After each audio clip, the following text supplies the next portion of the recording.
I'm quitting Airbnb.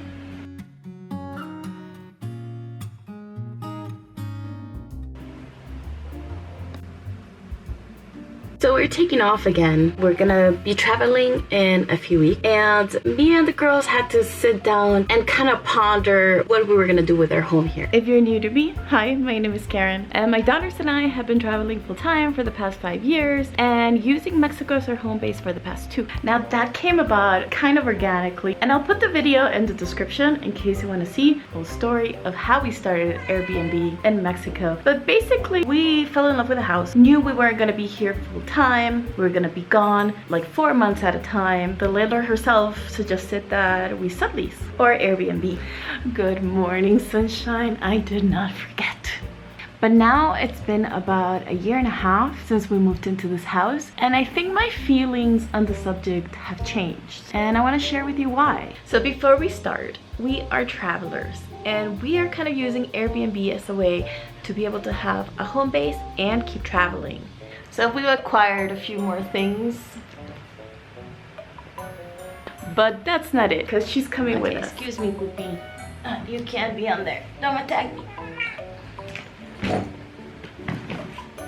So first, after so many years of living out of a suitcase, we kind of made this our home and kind of hated the idea of having to live out of a suitcase. She doesn't seem to share that sentiment. One of the things that we did is that we kind of have a wardrobe that we use only here. Mainly because here is kind of cold and most of the places we visit are not. But also the way I would dress in Miami is nothing like the way I would dress here.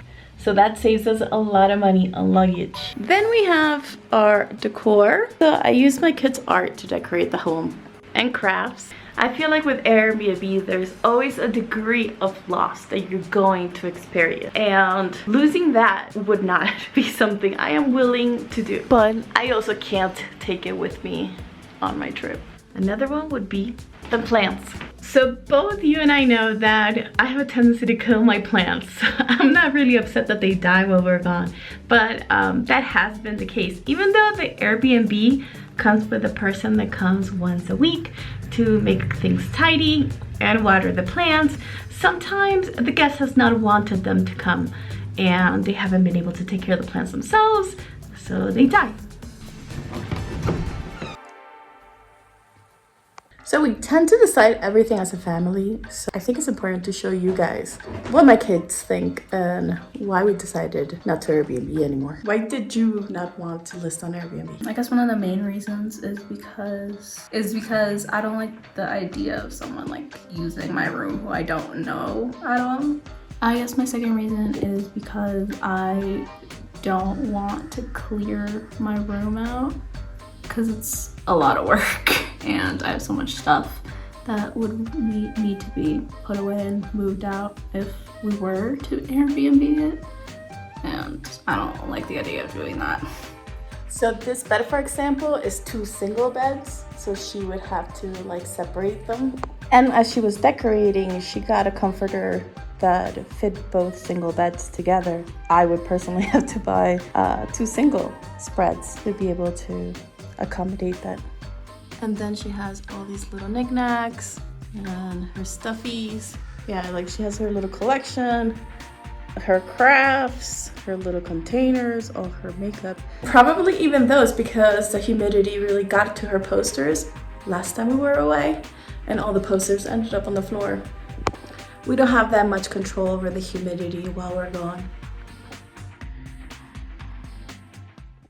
My daughter's taking off, so let's get her before she goes because I need her point of view too. So my child's right here, doesn't want to be on camera, but I want to ask her, why wouldn't you want to Airbnb again? I wouldn't want to be Airbnb again because last time the people that stayed didn't have the most respect for our stuff, and it's just... In what way? In the way that they almost set our windowsill on fire. A lot was like just kind of messed up in like small ways.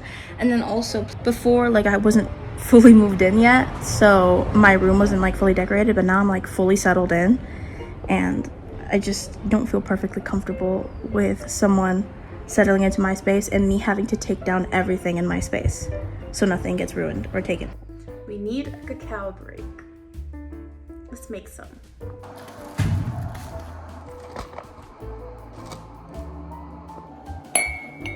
Video on this is coming soon.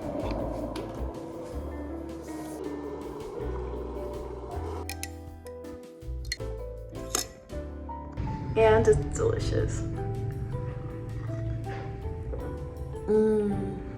Thank you, Jose, for my drink today.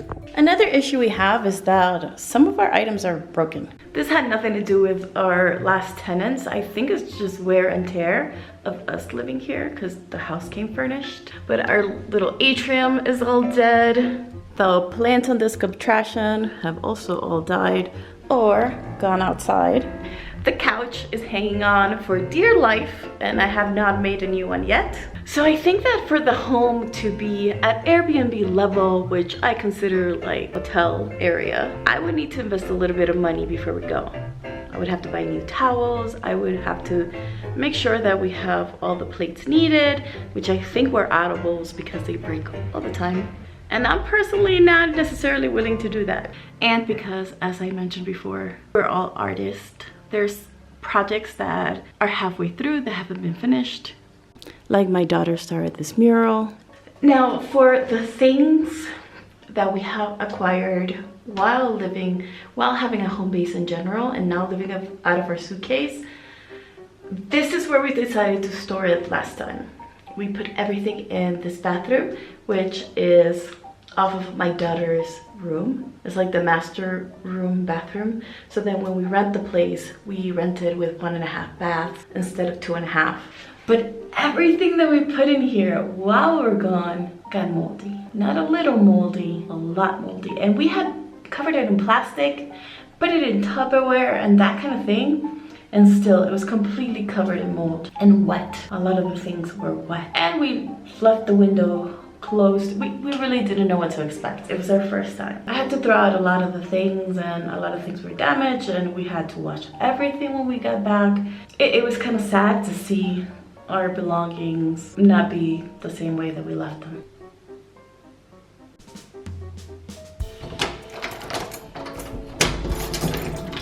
Now last summer while we were Airbnb-ing, the city ran out of gas. So my tenants had no gas for a while. And that was quite stressful because from out of town I couldn't really do anything. They also ran out of water, which actually brings me to another situation in which my neighbors, they live across the street. Across the street happens to be another barrio, and that barrio is having a lot of problems with water. So once a week at least, she comes and gets water from me and does her laundry here.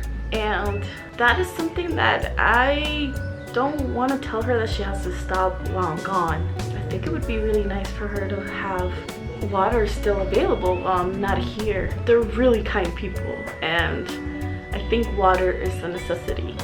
So as long as I can help her, I will.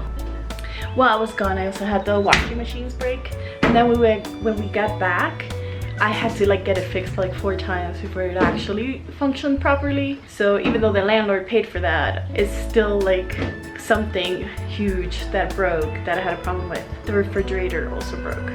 So 2 big things. Now if you watch my videos, you have probably heard me mention that like faucets and toilet parts and things like that break often. So another thing that broke was the kitchen sink and flooded the home while they were here. Now while all this was happening, I had Anne here. If you don't know Anne from Priority Focus Life, she used to live in San Cristobal de las Casas with me, close to me, and she moved back to the United States and is now RV. Check out her videos. She helped me with the Airbnb. She would check in the guests, and if anything was needed or something happened, she would be the one to come out and speak to them. Could I find somebody else to do what she did? Yes, probably. She was just the easiest to communicate with because a lot of the people I know here are not tech savvy. Speaking of technicalities, because I'm not a resident, the amount of tax that are charged by Airbnb to give to Mexico are really big. And I have no problem with paying taxes. I mean, it's part of being here. But I have to rent the home for a lot more than the normal local pricing, and I kind of feel like that's contributing to gentrification. So I was not a fan of that, and I didn't really know that when I first started. I found that out like a month or two into it when I realized that what I had charged was not breaking even. And I think my hope with doing Airbnb was to at least break even. So would I ever Airbnb again? Yes, I totally would, but I think only in the United States. I think if I can ever afford to have a home base in, say, Miami, which is not something we can afford at the moment, I would probably Airbnb that. Here, luckily, I can afford to pay the rent and not live in it, because when we go to Miami, we have somewhere to stay. We stay with family.